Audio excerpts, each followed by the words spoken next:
Pessoal, vamos fazer o nosso vídeo sobre a situação na Ucrânia, o que aconteceu na linha de frente aí nas últimas horas. Vamos falar com um pouco mais de detalhes sobre a base aérea de Saki e a base aérea de Romiel aqui em Belarus. São dois ataques que a gente não sabe exatamente como foram feitos, se foi ataque por míssil, se foi sabotagem, mas a gente tem algumas informações novas sobre esses dois casos. Vamos ver o que a gente sabe disso daí. Esse vídeo é o vídeo do dia 12 de agosto, não se perca, tá? A gente faz vídeos diários aqui sobre a situação na Ucrânia desde o dia 24 de fevereiro. Essas notícias que a gente vai falar aqui foram sugeridas por Scalou a Loba, Full Booster e várias outras pessoas. Obrigado aí ao pessoal que sugeriu a notícia, obrigado a você que está assistindo o nosso vídeo. Se você gosta do nosso conteúdo, por favor, deixe o seu like, se inscreva aqui no canal, né? Pois bem, não houve nenhum avanço russo aqui na região de Donbás. Em Kharkiv, ontem houve um bombardeio. Lembra que ontem a gente mostrou um monte de sirene, de possível míssil e coisa e tal? Foi basicamente aqui na região de Kharkiv que caiu, né? Mas não teve nenhum avanço de tropas nessa região, apenas o bombardeio mesmo. E, de novo, mais um monte de bombardeios ao longo da linha de frente, mas nenhum avanço efetivo, né? Os russos tentaram avançar aqui próximo a Siversk, mas não conseguiram. Também um pouco mais abaixo aqui, próximo a Kirdiumivka, mas também não tiveram sucesso aqui, né? Bom, e por que isso? A gente vai entender por que eles não tiveram nenhum sucesso nisso daí, e o motivo, eu já vou adiantar para vocês, é porque basicamente eles estão fazendo uma grande transferência de tropas aqui da região de Donbás para a região de Kherson, porque já estão na expectativa da contraofensiva ucraniana nessa região. E isso é uma notícia boa no final das contas, porque a gente já explicou isso. A estratégia ucraniana é justamente trazer o combate para a região que é mais favorável para eles geograficamente. Então, os russos estão caindo na armadilha, estão mandando todas as suas tropas, todos os seus equipamentos para a região de Kherson, e justamente é aqui que os ucranianos têm a maior chance de atacar esse pessoal. Eles já estão preparando essa contraofensiva há bastante tempo. Então, por isso não tivemos avanços, existe muito menos tropa russa nessa região agora. Bom, além disso, a gente teve de novo os ataques ucranianos à retaguarda russa, vários ataques aqui, tem algumas imagens. Essa aqui é lá em Donetsk, um armazém lá dos militares lá de Donetsk. Isso daqui é em Kakhovka, ou seja, é nessa região aqui próximo da represa, né, de Nova Kakhovka. Aqui provavelmente mais um depósito de munição lá dos russos. E também aqui em Kozatsk, próximo à represa de Nova Kakhovka, também houve a chegada de mísseis. Vamos ver se a gente ouve alguma coisa. Dá para ver as explosões aqui, não dá para ver muita coisa, mas isso daqui foi reportado que dá para ouvir alguma coisa, né? Próximo da represa ali em Nova Kakhovka. Isso aqui é gravado por algum residente ali da região, né? Bom, esse daqui também teve a descrição de mais um ataque partisão em Melitopol. Então, Melitopol, a gente já falou ontem que teve um incêndio num prédio que abrigava a delegacia de polícia, né, controlada pelos russos, e também um prédio que era a administração russa no local. Teve um incêndio lá, uma explosão, um incêndio, e teve de novo um outro ataque à bomba recentemente nessa cidade aqui, também visando os russos. Não tem muita informação, apenas que foi uma bomba, porque essas informações vieram do lado dos russos, então a gente ainda está aguardando para entender exatamente que tipo de bomba, que tipo de alvo que foi atingido lá, né? E também a gente tem agora mais informações sobre os danos causados pelo ataque de HIMARS no centro de comando do 20ª Divisão de Rifles Motorizados. A gente falou sobre isso no dia, né? Foi no dia 8 de julho que aconteceu o ataque. A gente falou sobre isso no nosso episódio do dia 9 de julho. Só que na época aquele negócio, a gente não tinha muitas informações. A gente sabia que não era uma grande explosão porque não era um depósito de munição. Foi um ataque a um posto de comando dos russos, né? E agora a gente vê que realmente houve uma série de... agora temos a informação sobre os que acabaram sendo atingidos. Um monte de gente da linha de comando russa foi atingida nesse ataque, né? Bom, Isso aqui é só para mostrar, é impressionante isso daqui, né? É uma unidade militar em Moscou que pegou fogo, né? Realmente é uma questão de que o problema da Rússia com o fogo é significativo. Aqui no Brasil as coisas pegam fogo também de vez em quando, mas é muito raro. A gente vê todo dia notícia de coisas pegando fogo lá na Rússia. É impressionante mesmo. Eu nem coloco a maior parte das vezes porque tá claro que isso daqui não foi um ataque ucraniano, não foi nada, foi realmente um acidente, mas é realmente impressionante a capacidade que eles têm de botar fogo nas coisas, né? E por falar em colocar fogo nas coisas, vamos à primeira parte do dilema, que é a grande questão que está todo mundo se perguntando, né? Lembra, esse aqui não é a base de saque, essa aqui é a base aérea de Ziabralka, lá em Belarus, né? A gente falou sobre isso ontem e também anteontem. Ela fica próxima aqui a Romiel, é uma base aérea que é usada pelos russos, então houve uma série de explosões ali, tem alguns vídeos de explosões, não dá para ver muita coisa, a verdade é essa. Mas o que a gente fica sabendo agora é que essa base, o que ela tinha de significativo, o que ela estava ainda sendo usada é principalmente para a defesa antiaérea. Então ela tem uma série de radares e mísseis antiaéreos aqui de defesa antiaérea do exército de Belarus, mas que, lógico, estavam sendo compartilhados com a Rússia, né? Vocês sabem, Belarus é basicamente um puxadinho da Rússia, não tem mudança nenhuma. Então, houve destruição de várias coisas aqui. A gente ainda não sabe o que foi destruído dessa história. Tem mais coisa, tinha também helicóptero, tinha um monte de coisa ali naquela base, e não se sabe ainda o que foi destruído. Se o objetivo foi realmente destruir essas baterias antiaéreas, isso indica que os ucranianos... Pode indicar duas coisas, na verdade, né? Pode indicar que os ucranianos estão visando mesmo ganhar a superioridade aérea. Isso seria uma coisa realmente importante para eles começarem a contraofensiva. Eles estão visando diretamente radares russos, estão destruindo radares russos em vários locais. Isso também incluiria a base de Saki, lá na Crimeia, que também é uma base importante para isso. Então é interessante isso daí, né? Agora, outra coisa que isso pode levar também, que muita gente tem levantado, é que isso não tenha nada a ver com a Ucrânia, que isso tenha sido feito por militares em revolta lá em Belarus, né? Vocês sabem, o governo do Lukashenko é um governo que está bastante questionado por lá. Em 2020 teve uma eleição que foi claramente fraudada, e Lukashenko ganhou só porque fraudou a eleição completamente. Houve muito protesto nas ruas lá, nas cidades, em Minsk, né, na capital de Belarus, mas e existe muita revolta, inclusive na própria tropa russa, contra o Lukashenko. Então não se pode descartar que seja um movimento interno de Belarus buscando esse tipo de coisa. Não seria estranho, até porque, como eu falei, para a Ucrânia atingir essa região não é uma coisa que faça muito sentido, né? Embora, é lógico, existe o risco ainda da Rússia usar Belarus para invadir o norte da Ucrânia, mas é certo que eles não vão fazer isso com tanta facilidade, uma vez que eles já foram obrigados a se retirar daqui. É pouco provável imaginar uma nova tentativa deles nessa região, né? Enfim, não sabemos ainda o que causou isso daí, e sabemos apenas o que tinha nessa base que pode ter sido destruído nesse ataque, né? Estão falando aqui sobre vários S-300, né, sistemas antiaéreos e coisa e tal, mas, de novo, a gente não sabe exatamente o que houve. Aqui também tinha muito helicóptero nessa base. Enfim, vamos aguardar para saber exatamente o que houve.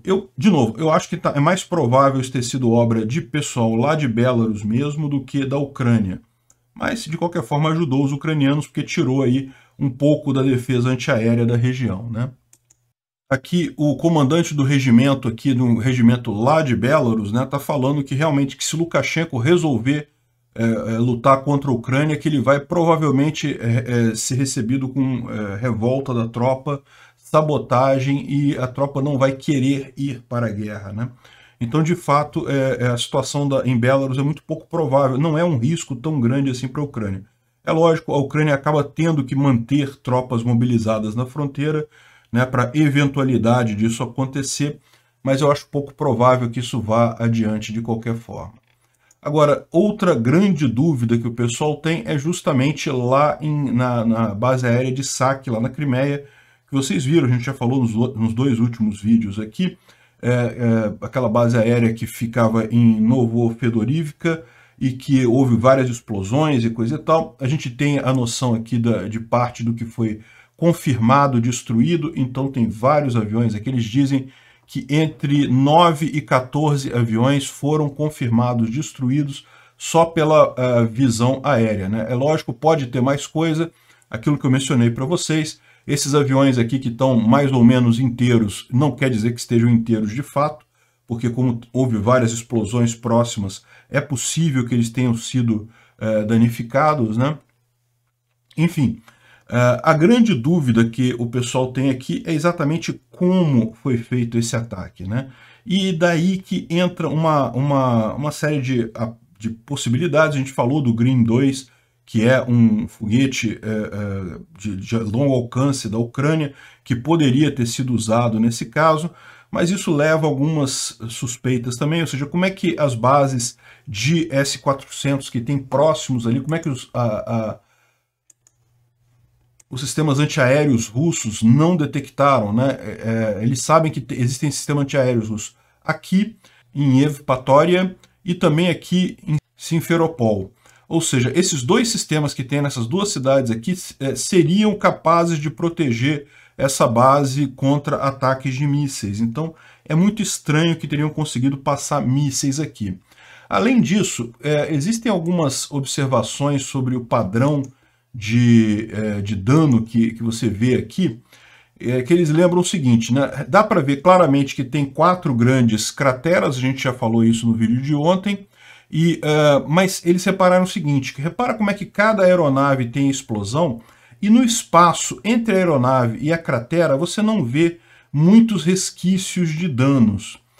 Então, a hipótese que o pessoal está levantando, e que é uma possibilidade, assim, não é uma coisa fácil de você ver, né, mas é uma possibilidade, é que tenha sido mesmo sabotagem, ou seja, o que eles estão imaginando aqui? Que alguém na base, possivelmente um servidor civil que trabalha na região ali, que trabalha na base, permitiu a entrada de sabotadores ucranianos nessa base de madrugada. Então, na madrugada do dia 9, eles foram em vários locais e plantaram bombas com timer específico, plantaram essas bombas todas em cada aviãozinho desses aqui, nos prédios com munição e coisa e tal, e vazaram da base e foram embora. Quando deu a hora, as bombas detonaram e ocasionou essa explosão toda. Ou seja, não teria sido um ataque por míssil, teria sido realmente uma sabotagem. Então dá para ver que... por que tem as crateras então? Cratera não necessariamente pode ser míssil, pode ser justamente pela questão da própria munição que estava ali, né? Houve uma explosão muito grande porque tinha muita munição ali. Na explosão criou-se essa cratera enorme. É uma possibilidade. O ponto que eles levantam, aliás, os vários pontos que eles levantam, é justamente com relação a isso daqui. Você vê tudo explodido aqui, mas nada sujo aqui, não tem resto de explosão. Se fosse, por exemplo, 4 mísseis que atingiram aqui e os destroços dessa explosão levaram os aviões a pegar fogo, você teria muitos destroços em toda essa região aqui, você não teria essa área assim mais ou menos limpinha, e aí depois você vê o avião aqui destroçado de novo, né? Ou então, teria que ser um míssil para cada avião, e aí você teria um número enorme de mísseis atingindo a base, é realmente uma coisa mais complicada. Por outro lado, se foi sabotagem, se alguém entrou na base e colocou uma bombazinha em cada avião, parece uma possibilidade muito mais real, né? Agora, não é só isso. Olha só, a base toda é isso aqui. Tem aviões, um monte de aviões aqui para trás, aqui, um monte de coisa guardada aqui. No entanto, o foco do ataque foi só essa região que a gente está vendo aqui próxima a isso daqui. Aqui que foi 100% dos danos causados foi nessa região. Tem mais aviões por aqui, tem mais aviões por aqui, tem depósito, o depósito de munição principal que fica aqui, tem outro depósito de munição principal aqui, e eles não foram visados, porque a pessoa com um míssil não faria isso, né? Outra coisa, não teve nenhum dano na pista. Um míssil seria muito fácil danificar a pista para impedir o uso dela pelos russos, né? Muita gente falou assim, ah não, eles não queriam danificar a pista porque eles planejam usar essa pista no futuro. Pô, para com isso. Até a Ucrânia chegar lá na Crimeia, a gente está falando de muitos muitos dias, provavelmente muitos meses ainda, até a Ucrânia retomar a Crimeia. Então faria todo o sentido do mundo eles destruírem essa pista completamente para impedir o uso dela pelos russos, né? Quando chegarem lá de novo, repara, usa outra base aérea, enfim. Então, se fosse um ataque de míssil, seria muito razoável esperar danos na pista aqui do aeroporto. E não teve isso, não teve nenhum dano na pista. Por quê? Porque, ao contrário, se foi uma sabotagem, foi com bombas pequenas, com coisa pequena. E não faria sentido você botar isso na pista que não causaria dano suficiente na pista. Uma bomba pequena, num depósito de munição ou num avião, causa um dano grande, explode o avião completamente. Mas no asfalto, na pista, não vai fazer nenhum grande dano. Então, ou seja, aparentemente alguém teve acesso, conseguiu entrar aqui nessa base aérea, fazer a sabotagem, provavelmente um grupo de pessoas para fazer isso rapidamente, fizeram a sabotagem nesses aviões todos que estavam nessa região aqui, eventualmente com a complacência de alguém da própria base, e saíram, fugiram daqui e a coisa toda explodiu na hora especificada. Parece uma coisa razoável, né? Explicaria também porque eles não explodiram os grandes depósitos de munição que estavam aqui. Por quê? Porque certamente estavam guardados, tinham guardas na porta, então eles não teriam como fazer essa sabotagem aqui. Eles fizeram apenas nos depósitos menores que estavam próximos dos aviões, porque provavelmente não tinha guarda ali na região, não tinha patrulha nessa região, né? Então, realmente, olhando por esse lado, parece muito mais provável ter sido um ataque de força especial do que de míssil, né? Mas lembra, existem outras informações também estranhas, né? Se você reparar, por exemplo,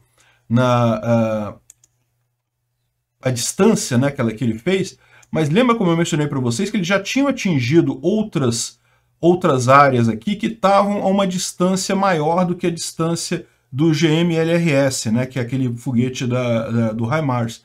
Então, ou seja, eles já têm alguma munição de maior alcance. Pode não ter sido usada neste caso, mas que eles têm uma munição de maior alcance, certamente eles têm, porque eles atingiram essa região daqui, e certamente não atingiram usando forças especiais. Aqui foi, de fato, um ataque com mísseis, né? Então, realmente, estamos aí na grande suspeita, na grande confusão acerca disso, né? Como é que conseguiram fazer isso? Evidentemente que os ucranianos não têm interesse nenhum em resolver esse assunto, tanto que muita gente está dizendo que eles falaram que eram forças especiais exatamente para os russos não ficarem investigando a questão do possível míssil, mas ninguém sabe exatamente o que aconteceu nesse caso, né? Isso aqui também é aquela visão, essa visão aqui, ó, que foi a primeira imagem que apareceu, né, logo depois do ataque, mostra esse avião aqui, e esse avião aqui, ó,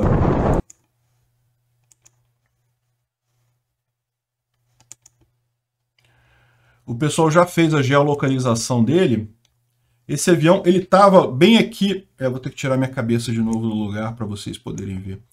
Ele estava bem nessa região aqui, ó, tá vendo? Isso daqui, ó, é aquele meio muro que está atrás dele, que está meio quebrado aqui na ponta, dá para ver exatamente isso aqui, tá vendo? O muro quebrado aqui atrás, com a ponta quebrada, e o avião totalmente destruído aqui nessa região, né? Então, era o primeiro daqui. Quando você vê a foto aérea do dia seguinte, os destroços dele já não estão aqui.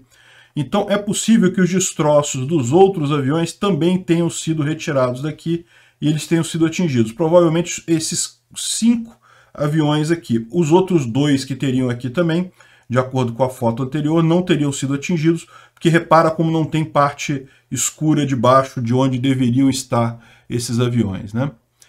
Bom, enfim, e aqui também é mais uma prova de como é que parece ser uma bomba colocada debaixo de cada avião, né? E por que não estourou esse daqui? Ou o cara não teve tempo, o sabotador não teve tempo de botar a bomba nesse avião, ou a bomba falhou, né? É uma possibilidade disso. Outro motivo que leva a essa possibilidade da sabotagem é porque está havendo uma grande operação na Crimeia feita pelos russos contra dissidentes tartar. Tartar é o povo que vivia na Crimeia originalmente, muito antes dos russos chegarem, dos ucranianos e coisa e tal. É um povo de origem túrquica, então existe uma dissidência grande lá, e muitos deles preferem ser ligados à Ucrânia do que a Rússia. Então, existe um movimento muito forte lá, partisão, tal como no resto das áreas ocupadas pelos russos lá na Ucrânia, né? E pode ser que justamente essa operação na casa desses caras pode ser justamente por isso, ou seja, os russos certamente têm mais informações do que a gente. Por exemplo, se houve dispositivos de explosão ali, eles devem ter deixado algum rastro nessa coisa, né? Bom, as Forças Armadas ucranianas estão aproveitando para avisar o pessoal russo para sair da Crimeia, que eles não vão ter um verão muito legal se não saírem da Crimeia. A gente já viu que eles já estão obedecendo mesmo. Aqui também, mais uma vez, o Instituto para Estudo da Guerra ele faz uma avaliação justamente sobre essa possibilidade, ou seja, seria bomba, seria míssil, o que teria acontecido ali. O fato é que provavelmente os russos que estão investigando em loco, eles já sabem, porque se você tem informações em loco, ali dá para saber se é míssil, se é bomba, não tem como negar. E aí, justamente pelo fato deles estarem fazendo essas buscas em casas de tatars, né, pode indicar justamente que eles estão suspeitando desse tipo de ação especial, né? Mas tenha em mente que fazer esse tipo de operação especial tão dentro da área ocupada pelos russos também é um feito impressionante. Porque, lembra, para você fazer uma operação dessa não é algo fácil, você tem que coordenar um monte de pessoas, tem que ter uma linha de comunicação muito segura.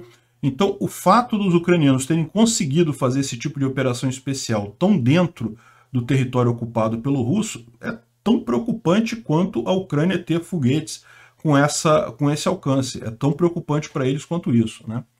Está sendo discutida a criação de uma zona demilitarizada em torno da central nuclear de Enerhodar, né? Vocês lembram, a gente já falou sobre isso, essa central foi capturada pelos russos logo no início da guerra, é a maior central nuclear da Europa e existe um risco enorme associado a isso.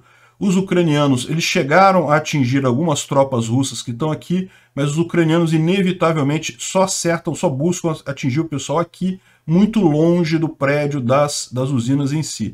Os russos, por outro lado, já fizeram vários bombardeios aqui, inclusive eles próprios visando a usina com o interesse de culpar os ucranianos e tentar fazer aquele jogo que a gente falou de não, dizer que olha só, qualquer coisa, se a gente perder a área, a gente vai explodir a usina e coisa e tal. O próprio comandante russo que está na região falou que ou essa usina vai ser russa, ou não vai ser de ninguém e a gente vai explodir esse negócio quando for embora. Isso é um absurdo, é lógico que eles não vão fazer isso, até porque se fizerem isso vão prejudicar a própria Rússia, porque dependendo do vento, esse material radioativo vai todo acabar lá na Rússia mesmo. Então, isso está gerando uma preocupação muito grande no Ocidente e os Estados Unidos estão propondo justamente uma zona demilitarizada, ou seja, os russos sairiam da usina, uma tropa da ONU tomaria conta daquilo ali e se criaria uma zona que nem ucranianos nem russos iriam controlar nessa região da usina para evitar esse tipo de coisa. E a partir daí ninguém precisaria bombardear a usina porque ela não vai ser usada como alvo militar por ninguém. É uma coisa ótima, é lógico que os russos não vão querer isso, mas existe a chance do Ocidente impor isso, né? Os Estados Unidos falou que quer fazer isso daqui. Vamos ver como é que isso caminha. E outra notícia boa que a gente teve, chegou mais um carregamento com 4 ou 5 grandes aviões de carga americanos que já pousaram na Polônia. Muito em breve esse material, que é dessa última leva de ajuda americana, já deve estar na Ucrânia apoiando o pessoal, né? E outra coisa curiosa que eu nem estava sabendo disso, mas o Lend-Lease já está pronto para começar a operar no início de setembro. Lembra a questão do Lend-Lease, né, que é os Estados Unidos passar a fornecer continuamente equipamento para a Ucrânia. Isso foi assinado lá atrás, mas todo o processo para operacionalizar esse troço leva um tempo.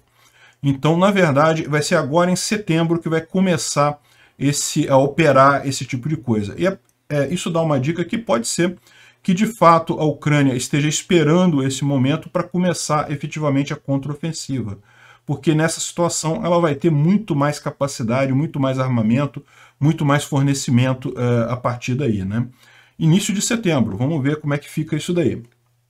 Por hora, esses pacotes de ajuda são aqueles pacotes avulsos ainda que de vez em quando os americanos fazem, mas a partir de setembro o Lend-Lease começa a funcionar 100%, né?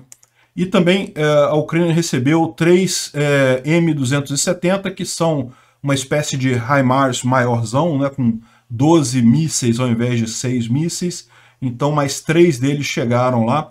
A Ucrânia já está com uma boa quantidade de HIMARS a essa altura, né? Já deve ter lá uns 30, 40 HIMARS.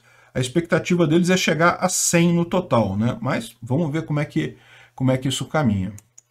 Bom, no frente diplomática, a Letônia declarou a Rússia um estado terrorista, é o primeiro país a fazer isso, excelente notícia.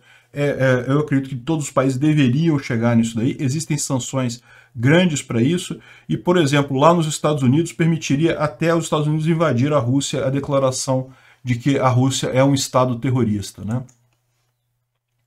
Como eu falei para vocês no vídeo de ontem, a questão de negar vistos para russos na Europa está causando uma confusão enorme. O pessoal na Alemanha, o Olaf Scholz, não quer, falou que é muito preocupante, porque, afinal, essa é a guerra do Putin, não é a guerra dos russos. E ele está errado, não, essa é a guerra dos russos também, os russos estão todos... Existem alguns poucos russos que estão contrários, eu não tenho dúvida que existem, mas a grande maioria da população está a favor dessa guerra, seja por propaganda, seja por qualquer outro motivo, mas não deixa de ser o mesmo caso, né? A Alemanha devia lembrar como é que era isso, na época do nazismo também era assim. Não é que toda a Alemanha fosse nazista, haviam pessoas na Alemanha que eram contra o nazismo, mas é errado dizer que nazismo foi um fenômeno só do Hitler. Não, tinha muita gente na Alemanha que apoiava o nazismo na época, né? Enfim, então a situação atual é que vários países já proibiram totalmente a entrada de russos, a emissão de passaportes para russos, de visto para russos, né? Os países bálticos e a Tchequia, e outros dificultaram de forma significativa a entrada. Então a gente tem Dinamarca, Holanda, Bélgica e o Japão também já dificultaram muito a emissão de visto para os russos, e outros também incluíram outras restrições por aqui. Ou seja, a coisa está avançando, devagarzinho está avançando. Mas eu acho que vai ser pouco provável que nesse sétimo pacote de sanções que seja incluída o ban total de vistos, né? Porque a Alemanha não quer, a verdade é essa, que seria merecido, seria, não tenha dúvida nenhuma, né? Não tem muito a ver com a guerra, mas se você pensar como é que os russos tratam os prisioneiros normais dele lá, tratar prisioneiro de guerra realmente não deve ser muito diferente, né? Bom, a Europa começa a apagar luzes, encurtar banhos e tirar a gravata para economizar energia, o que é uma coisa excelente. A Europa está fazendo o certo. São pequenos sacrifícios muito inferiores ao sacrifício que o povo ucraniano está fazendo pelo mesmo motivo bom e nobre que é reprimir a Rússia. Tem que ser feito isso mesmo. Parabéns aos europeus por estarem fazendo a coisa certa. Olha só, tem uma empresa de turismo na Ucrânia vendendo pacotes para visitar locais destruídos pela guerra. Fiquei interessado, hein? Fiquei interessado mesmo. Mas eu vou esperar um pouquinho que eu quero pegar o pacote Extra Plus, que inclui visita a Mariupol recuperada.